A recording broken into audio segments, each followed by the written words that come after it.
এক অবস্থা হতে চলছে। যারা আগে ছিল 203 এখন হবে 2 যা।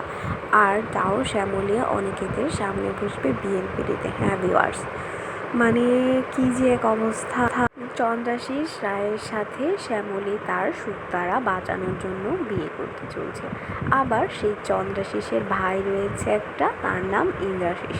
তার সাথে আবার বিয়ে ঠিক করে ফেলেছে অনন্যা। আর অনন্যা তাই হচ্ছে অনিকেতকে ডিভোর্স দিয়েছে। আবার সবচেয়ে বড় কথা হচ্ছে ওই বিয়েতে, মানে শ্যামলী ও চন্দ্রাশিসের বিয়েতে ক্যাটারের কন্ট্যাক্ট পেয়েছে অনিকেত মল্লিকের দ্য গ্রেট বেঙ্গল ক্যাটারার। মানে জাস্ট বুঝো কাণ্ড, কী অবস্থা। তো প্রথম অনিকেত তো শ্যামলীকে বিয়ের মণ্ডপে দেখে মানে কী এক অবস্থা হবে, কিন্তু সেই মণ্ডপে আবার অনন্যাও যে উপস্থিত থাকবে সেটা শ্যামলী, অনিকেত আর অনন্যাই বা কীভাবে জানতো যে তাদের ট্রায়াঙ্গেলটা আবার দেখা হয়ে যাবে।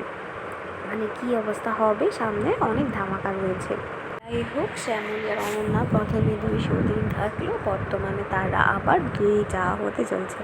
আর অনেকে তার 2 স্ত্রীর বিয়েটা দাঁড়িয়ে দাঁড়িয়ে ক্যাটারের দায়িত্ব নিয়ে দেখবে।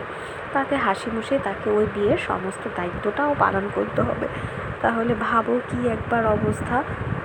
তোমাদের কাছে কি মনে হচ্ছে, অনিকেত আর অনন্যার বিয়েটা যেভাবে শ্যামলী দাঁড়িয়ে দাঁড়িয়ে দেখেছে, এবার কি শ্যামলী আর চন্দ্রাশিসের বিয়েটা অনিকেত একইভাবে দাঁড়িয়ে দাঁড়িয়ে দেখবে?